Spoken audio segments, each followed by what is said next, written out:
What is up, YouTube fam? So we're gonna do a quick video today. Let me clean that camera. That's better. It's very rare that you'll find me clean shaved and have nice hair. So we're just gonna roll with it, right? Okay, so today, little deal going down. So we have a couple trips planned up north, some family trips, and my dad's truck, although it's very nice, it's very reliable. Even for a 6.0, it's actually very, very reliable. It has some exhaust leaks on the up pipes, and we just haven't really had time or the money because of the wedding coming up to fix it. So I don't really want to take it. On top of that, it's 2-wheel drive. It's not 4-wheel drive, and I prefer I'm not skilled enough to drive a 2-wheel drive in the snow, but I would prefer to have 4-wheel drive. You know, I'm a very big on better to have and not need than to need and not have. You know, very warrior. I'd rather be a warrior in the garden than a gardener in a war type person. That's kind of how I am. So because of that, and then on top of that, the Volkswagen is not reliable. I've just been having no luck with it. Even after replacing the diesel fuel return lines, I still got a diesel leak on top of the valve cover, and I can't figure it out. I've had let these sit in the car, drive or run it, you know, floor it while I sit there and watch, and I cannot find the leak. So I have no idea where the hell this fuel is coming from. So at this point, the car, we're just going to use it for local driving and whatever, you know, doctor's appointments and stuff like that. The car's still reliable. We took it to Stephenville yesterday, 3-hour drive, hour and a half there, hour and a half back. Did just fine. So we're going to use it for our local commute stuff. The car's paid for. I don't really feel like going through a whole process of selling it. So we're just going to keep it as her family car for the time being. And if I can get it fixed when I have time, then I'll do that. But I'm not going to make it a priority. Now, then comes the Jeep, right? The Jeep. The Jeep is great. Super reliable, runs great, drives great, already lifted, already has a winch bumper, has a rear off-road bumper, has frame tie-ins for that bumper so that you can actually put some weight on the hitch of that bumper. Not only that, but it's strong enough to where you can pull off of it or somebody can pull you out without risking stripping the bolts out of the frame, because the frame is, I put frame tie-ins into it. I'll show the clip right. Adding some frame stiffeners before we do the rear bumper. Anyway, so now we have the Jeep. The Jeep is great. It is the perfect vehicle to go up north in, except for the fact that it's small. So if we go, we're talking about me. I think I'm gonna flip you guys over. Give me 1 second. There we go. Now I can hold you guys without seeing a big finger over here. If we go, we're talking about me, my 4-year-old, my 1-year-old, my 13-year-old, and possibly my dad. Now, when we're all loaded up like that in the Jeep, I'm not going to lie, it's pretty cramped back there. That back seat is not very roomy. Perfect if we just had 2 kids, you know, maybe one in a car seat and my 13-year-old. But we have 2 little kids. Both are still in car seats, and there's just, I mean, there's room, but I really like traveling comfortable. And not just me, I like for my passengers to also be comfortable. So the Jeep might be gone today, and that might be disappointing to anybody who was very interested in the Jeep, and is maybe following or kind of going along with this channel or whatever you want to call it because of the Jeep. But it's just not big enough for what I want to do with it, and I have a pretty good offer for it. I'm possibly trading it for a 1992 Chevy Blazer, 2-door. And I know what you're saying, you're like, oh, 2-door, you just said your Jeep doesn't have enough room and it's a 4-door. Well, let me tell you something. Those 2-door Tahoes, well, it's not a Tahoe. It's like right before they called it a Tahoe, they still called it a Blazer. Or it was like the first iteration of the GMC Yukon, which they also made in 2-door. It's got a big back seat. And in fact, if you look online, it's a 6-passenger vehicle, even with the 2-door, which means that back seat holds 4 people. And And if it's just me, my wife, and the kids, it's going to be perfect. It's going to have a big back bench seat. So both my kids plus my daughter will fit in there. And if, you know, need be, my daughter and my dad can fit in there. Maybe a little crammed. We might be a little crammed at that point, but they'll still fit. In the Jeep, we can't fit my dad and my daughter at the same time. We usually have to take the truck. So that kind of opens up my ability to travel up north during the winter months, which is when I like to travel up north because I love the winter time. And we don't get a whole lot of winter here in Texas. We do get some pretty bad ice, but we don't really get any snow. And if we do get snow, it's just powder and it turns to water in a day. You don't really get that nice, sticky snow where you can make snowmen and throw snowballs. We do it anyway, but I'd really like to do some more traveling this year up north. So that's the direction we're going as of right now. If the deal goes through today, then I'll be getting a Blazer by the end of the day. If it doesn't, then the Jeep will stick around and we'll just figure out what we're going to do whenever that time comes. If it's time to head north and we have to take the Jeep. The other thing is, I love the Jeep. The 4-liter is a great engine, but it's extremely underpowered. And even with just the bumpers, I've lost about 3 miles per gallon on top of that. And I know I get it, it's an off-road vehicle. You're not going to get good gas mileage, but hear me out. I lost 3 miles per gallon. So I'm about 12 miles per gallon is what I average right now, driving anywhere. That's empty. That is empty weight. So now you add 2 children, 2 car seats, a 13-year-old that weighs probably about 140 pounds, my wife who weighs about 130, me who weighs about 270, I'm a big boy, and then maybe like 100 pounds, maybe 200 pounds worth of luggage.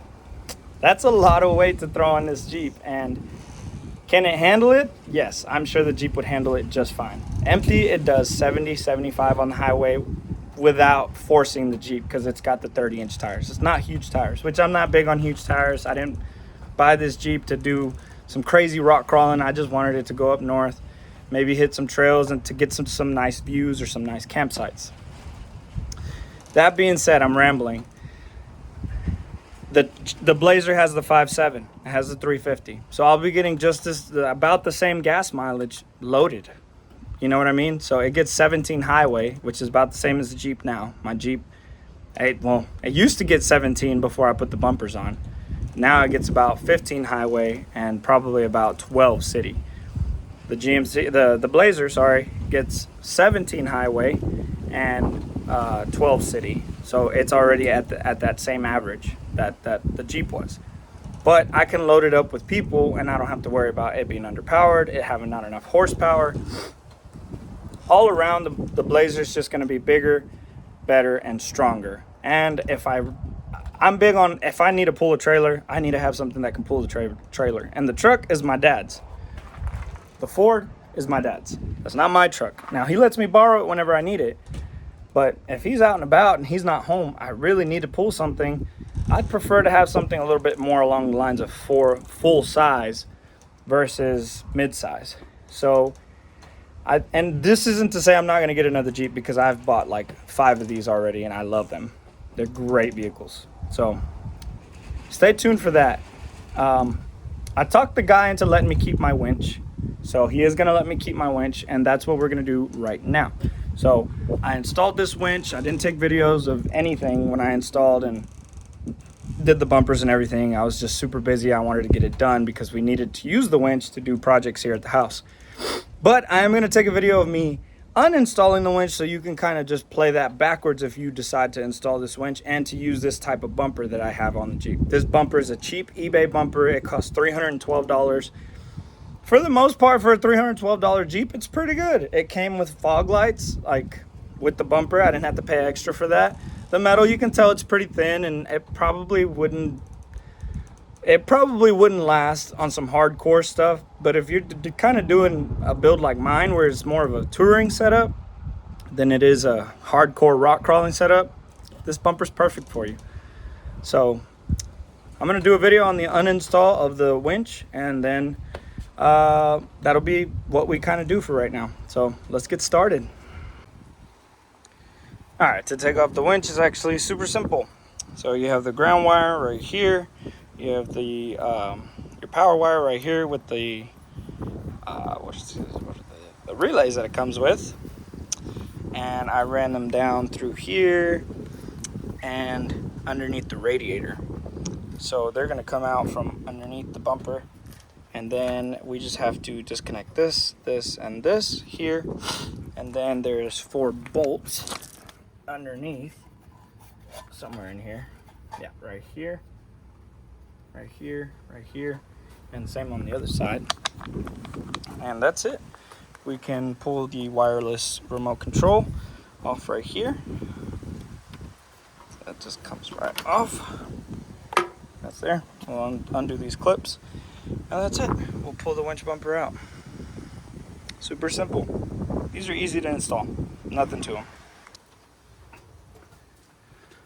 All right, I usually connect these pretty tight, so I'm gonna use a pair of pliers to loosen it up. I don't like having loose connections on my vehicles.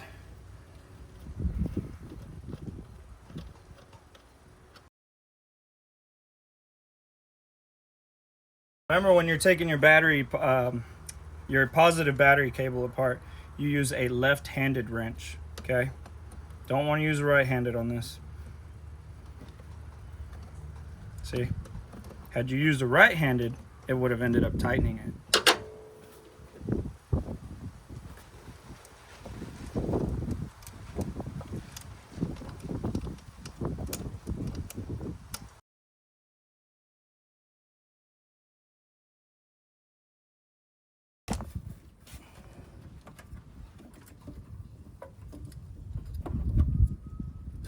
I didn't even know that was in there.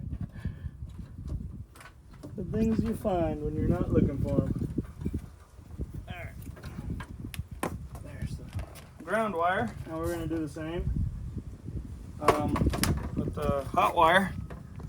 But the hot wire, we're going to take this relay off because it's not going to fit through all those holes where I put it through. So let's take this off real quick. Alright. Got that off. Now, this is the way I ran it on top. This is just the easiest way for me to do it. So I'm just gonna pull it through. Just gonna pull it through. You can see where it's at right there. So we're just gonna pull it. Fan clutch kind of gets in the way, but you got enough room to get your hand in there. And just pull it on through. Put it around the battery. And that's it. You just feed it back down. You see right there, just feed it back down. This is pretty thick wire, so it goes down pretty easily. So you see it come out the bottom, like you did the black wire.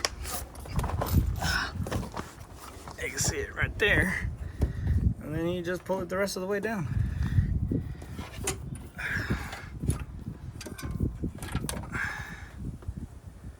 Boom. Easy peasy. Now, we do have to disconnect the ground, which is right here, and then all the wires on top, and that's it. We have all of this completely disconnected. We'll take these 4 bolts off, and then we'll pull the winch out. Let's get our left-handed crescent wrench. Let's go ahead and take this off.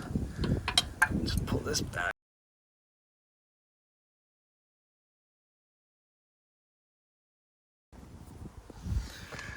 Okay, got it loose.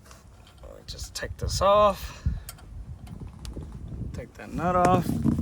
I always try and put them back once I take stuff off. So that right there, I'm taking that off. And so what I'll do is I'll actually put this back on.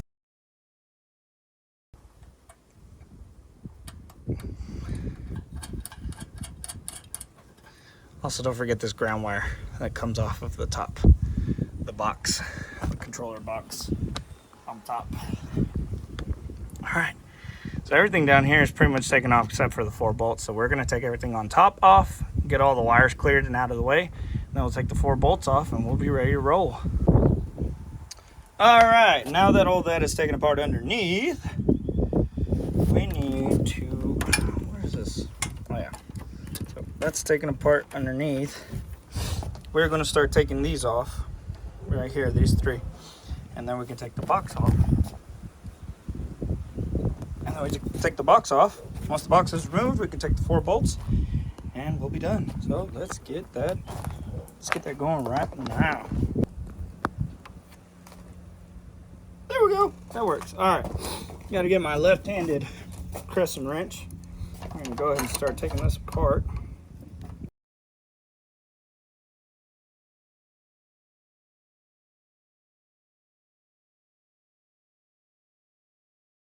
Handy, and I think I can probably fab up a winch plate for that Blazer. I'm probably gonna go no front bumper, to be honest. I know a lot of purists are gonna get mad at me because they're gonna be like, oh, you're gonna ruin that Blazer.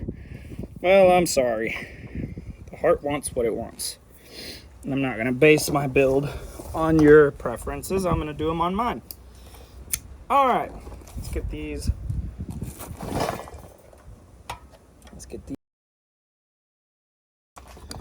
So we get the winch plate set up. We'll put the box somewhere over here, probably. Just put it on this table for right now, honestly. That'll work. Sorry, we're still getting this place organized. It's just, we've been working on so much stuff the past couple of months. This is where our old trailer house used to be. Okay, focus. Focus, there we go. It's where our old trailer house used to be, and we're gonna make it into a beautiful backyard. Fill it up with some nice black dirt. Get all this trash cleaned out of here and grow some beautiful green grass so my boys can play in the backyard. All right, so I don't remember what size they are. So let's see what size it is, and then we'll get the impact and take the winch out. I was kind of wishful thinking. So it comes with, where's the camera? There you are. It's gonna be, what is it? That's the only thing I don't like about the iPhone Pro 14. It takes forever to focus on what I want it to focus on. I think it's just the processor doesn't process what I'm trying to, there you go, 16. It's 16. And that's it. We'll take this off, pull the winch off, and then get my little wireless box off, and we'll be done. We'll pull the winch, and it'll just be sitting empty. It's really easy, honestly. I probably made it seem more complicated than what it was. I could have done this without recording in maybe 20, probably max 30 minutes. So super easy. Makita.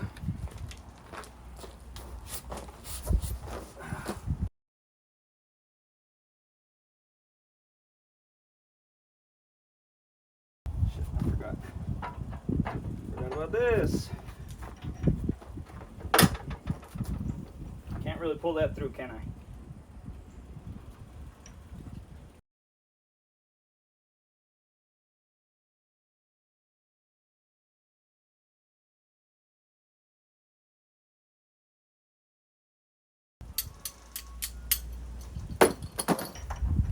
All right, now we can pull this thing out.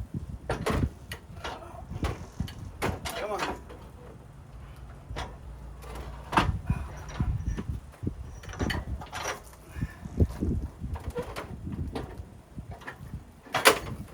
There we go. Oh, Jesus, this thing is stupid heavy. Definitely gonna swap out.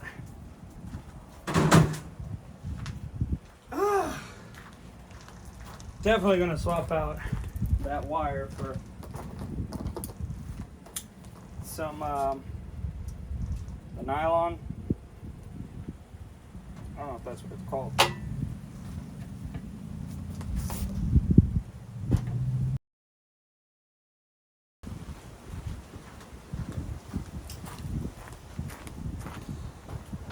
Now right here you will need a right-handed and a left-handed crescent wrench to take this off. Just Thought I'd let you know.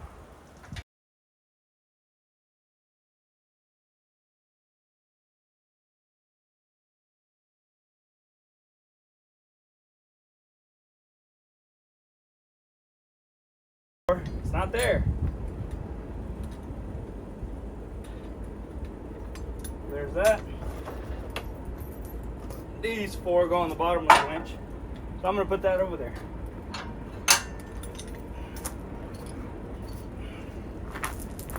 Now, like I said, this is not a very heavy duty bumper. The Jeep is pretty light. I wouldn't recommend, if your Jeep is built like on tons and you're hitting about the 4,000 pound mark, this bumper's probably gonna need some more reinforcing. I just noticed this.